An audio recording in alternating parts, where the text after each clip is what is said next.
Hi, I'm Max Brantley with the Arkansas Times on Wednesday, February 11th. News from Arkansas, mostly from the legislature today. It's a return to the Civil War. A heated House committee meeting this morning ended with the defeat of a bill to end celebrating the birthday of Robert E. Lee on the same day we celebrate the life of the noted civil rights leader Martin Luther King Jr. There were really some thinly veiled signs that racism is still alive and well in Arkansas, and it was sort of a test of what the face of Arkansas looks like today. We're still defending Lee as if that's a heritage we should be proud of. Elsewhere in the legislature, strong emotions also attended approval in another committee of a bill to make sure that discrimination of gay people remains legal in Arkansas cities. That is, passage of a bill that would prevent cities and counties from passing ordinances that protected gay people in employment, housing, and public accommodations. Another bill with a racial tinge to it, it was voter ID, a constitutional amendment introduced today.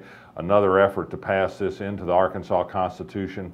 It's a piece of legislation designed by Republicans to depress voter turnout among blacks and poor people, exactly the sort of people Martin Luther King worked to empower only 50 years ago. Also, there's legislation introduced that was supposed to come up today, but it was delayed. It would make it harder to get a lottery scholarship in Arkansas. It would make a higher grade point and higher test score required for high school seniors to qualify for the scholarship. It almost certainly means a reduction in the number of poor and black people who receive these scholarships. We're not making much of an advancement. The governor today announced the formation of a 16-member task force that will be headed by Lieutenant Governor Tim Griffin that will study the Common Core curriculum standards. These have become very controversial, particularly among conservatives. Asa Hutchinson says he believes in strong curriculum standards, perhaps not the Common Core. This group is going to make some recommendations to him. An interesting bill was introduced by Senator David Burnett of Jonesboro yesterday. It would repeal the death penalty in Arkansas. It's interesting in part because he was the judge on the case that produced the death penalty for Damian Eccles of the West Memphis Three, later overturned.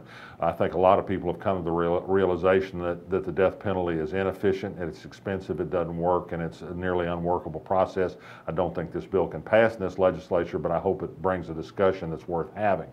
Little Rock schools have been holding focus groups in conjunction with Forward Arkansas, a group financed by the Walton Family Foundation and the Rockefeller Foundation, to come up with a plan for restructuring Arkansas education from pre-K through college.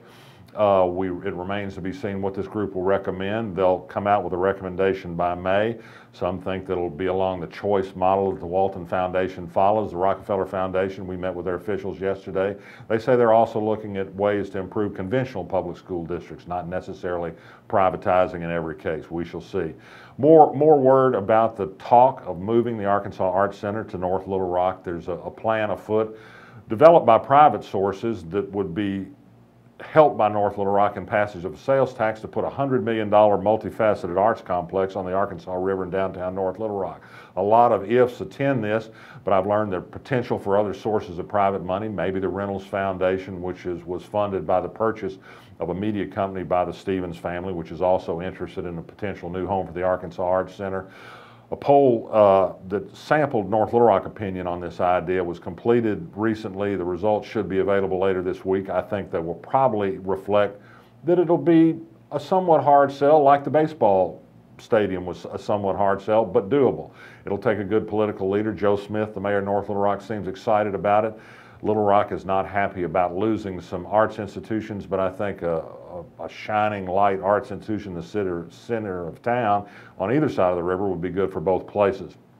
Finally, last night there was news in national television. Brian Williams, the NBC anchor who's gotten in trouble for some remarks about the Iraq War, was suspended without pay for 6 months. Jon Stewart, my hero on The Daily Show, says he's going to be leaving the show after 17 years sometime this year. For better or worse, I'll be back tomorrow. I'm Max Brantley.